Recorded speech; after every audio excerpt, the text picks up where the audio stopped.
my name is David Gillam from Carlisle in Cumbria. I'd like to share my story with you. I was involved in a road traffic accident 29 years ago this weekend. Broke my back in 3 places, severe spinal damage, and was left with double incontinence. After many years, I was awarded £1.5 million compensation to take care of me, my ever-changing needs. The money was placed in the Special Needs Trust Fund and stolen. My brother Ian Gill, a successful businessman, told me that his own financial chartered accountant, Mr. David Allen, would be the ideal person as he specialised in trust funds. Allen said he knew a person called Elizabeth Martin, and she would be the ideal person to be trustee of my special needs trust. The entire trust fund of £1.5 million was stolen within 12 months by local criminals into taking the lease of a nightclub. This finished me. Introduction then, Stuart Jardine was an undercover police inspector from Cumbria Police. Approached me at the station, tapped on the window and told me my name. Quite alarmed because I'd never met this guy before. Then proceeded to tell me that the money in my trust fund had been stolen and he was going to apprehend the people, and then he started to name them. David Allen, the accountant, John Hodgson, Elizabeth Martin and Ian Gill. I was quite shocked because, again, I didn't know this guy. I asked him could he prove who he was, and he then proceeded to show me his badge, and he was a Cumbrian police inspector. He was wearing brown leather jacket, t-shirt, jeans, training shoes. I then asked how he'd got this information, and he told me he wasn't allowed to share that with me at that time, but he would work with me to bring these people to justice. I had no reason to doubt him. He then told me under no circumstances was I allowed to go to Cumbria Police Station or to contact any police officer in Carlisle and tell them that I was working with him. He assured me that my safety was paramount and he would look after me, but then telling me intelligence in Carlisle Police Station had shown there was bent coppers. These officers, he said, might be part of the gang that stole my money. He then couldn't help me with my safety. I was pretty scared. He said he would be in touch with me very frequently and not to be alarmed, but if there was any problems at all, I must ring him. That evening, whilst at home, my phone rang and it was Inspector Stuart Jardine. He said where he'd met me today at Carlisle railway station on the disabled parking spot. I had to meet him there again at 10 o'clock tomorrow morning. Take with me my bank account details, which was Barclays Bank, and my special needs trust fund details. Asking him why did he need this, and then he told me that he would be able to trace where the money was getting placed into out of my trust fund and if they would actually into my bank account. Again, no reason to doubt the guy. I felt quite reassured that somebody was there. I thought he was going to protect me, but I just couldn't face it on my own. It's pretty difficult being in my disabled situation.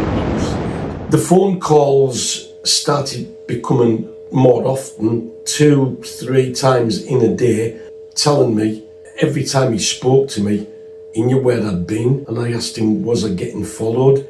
And he says, I can't tell you. He says, but he seemed to know where I'd been, if I went to the shops or I'd nipped to town. Or the next thing came, which was very alarming. I was sat at home one evening on my own. I lived in the countryside. There was lights in the hedge across the way from me. So I never thought anything. I thought maybe somebody had broke down. And it was Stuart Jardine. Told me not to be alarmed, but he was across the road. And I says, why, what's happening? He said, I'm parked in my car, he says, and he flashed the lights. He said, intelligence from Carlisle Police Station, he'd got the information that I was going to be abducted. He said there was every chance that I was going to be murdered. I was really scared, and he asked me who was in the house. I said, I'm at home on my own. And I said, listen, I can't protect myself. And he kept on saying to me, don't worry, don't worry. He named the people that were going to do it, that were going to come and harm me. He said, they're going to murder you. He says, and intelligence is clearly saying that they're going to take you to the northeast. He says, just stay calm and I'll stop here for now, but don't worry. Nothing came of the threats, and I was pretty worried for a little while, and Jardine told me that down to intelligence, he would look after me. And thinking back now, he reeled me in to believe in him, and it probably never was going to happen, but I didn't know at the time. He just seemed to know so much about me, and it got to the point where he knew about bills that were getting paid out of my actual personal Barclays bank account. Anyways, after the 2 years, it got less and less, and one particular day I went round to a friend's house to take her down to the shops, and she called me into the property and she said, would you like a quick cuppa before we went? And as I went in to the property, standing at the top of her stairs was Inspector Stuart Jardine in a pair of boxer shorts, and he looked at me and he scurried away, and I said to my friend, what is he doing here? She said, he took me out for a meal. And I says, do you know him? And she said, yeah. She said, so anyways, by this time, I was having a cup of tea with this lady. Jardine went out the property and left, banged the door and went. So I then asked the young lady, why was this guy here? And she says, well, to tell you the truth, she said, he was asking questions about you and wanting to know what you were doing. And I says, what did you tell him? She says, I just said you were my friend. And she said, but he was persistent at wanting to know who I was speaking to, who I was sharing information with. After 2 years, Stuart Jardine disappeared.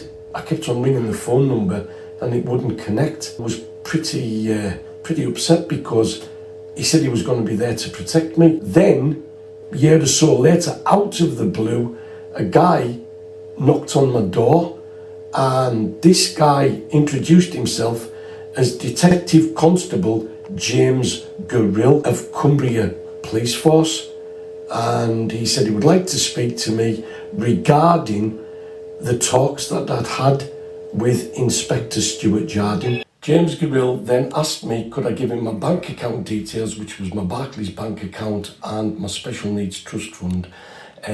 He was going to investigate it, but then a couple of months later came back to me and told me that Inspector Stuart Jardine had never logged any crimes, and he was more than sure there wasn't anything he could possibly do.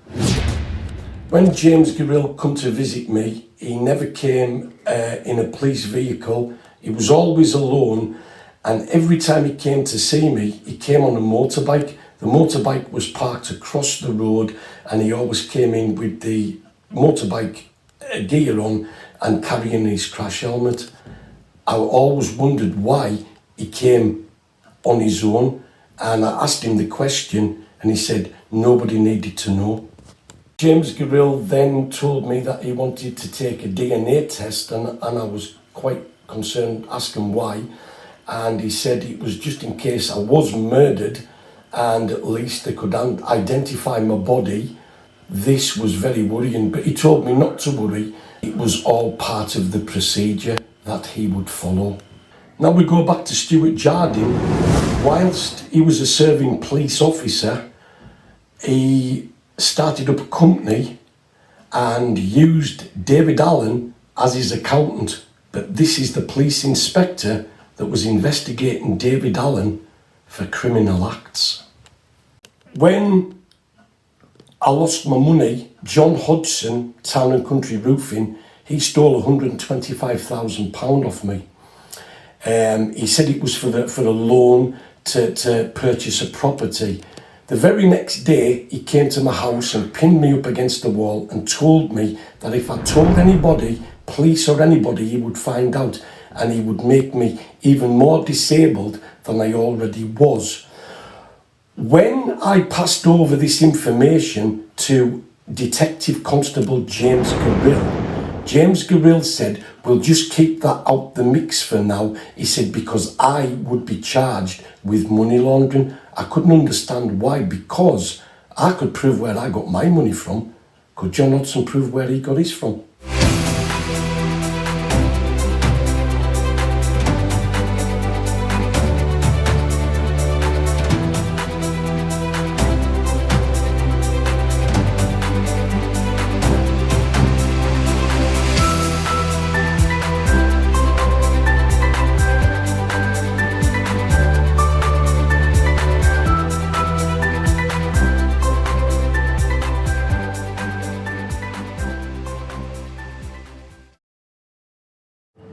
James Gorill clearly states that no crimes have been reported for 6 years. Evidence that I have, and Cumbria Police headed paper with senior police officers show otherwise. We have pointed out huge errors in James Gorill's investigation into my case. The fax machine explanation that James Gorill wrote down is absolutely ridiculous. The fax machine would be plugged in and it would operate from the phone line that it was plugged into. I went and asked 3 individual telephone engineers, and they all clearly stated to myself that the fax machine with the fax paper would give the number exactly where it had came from. I was quite fortunate.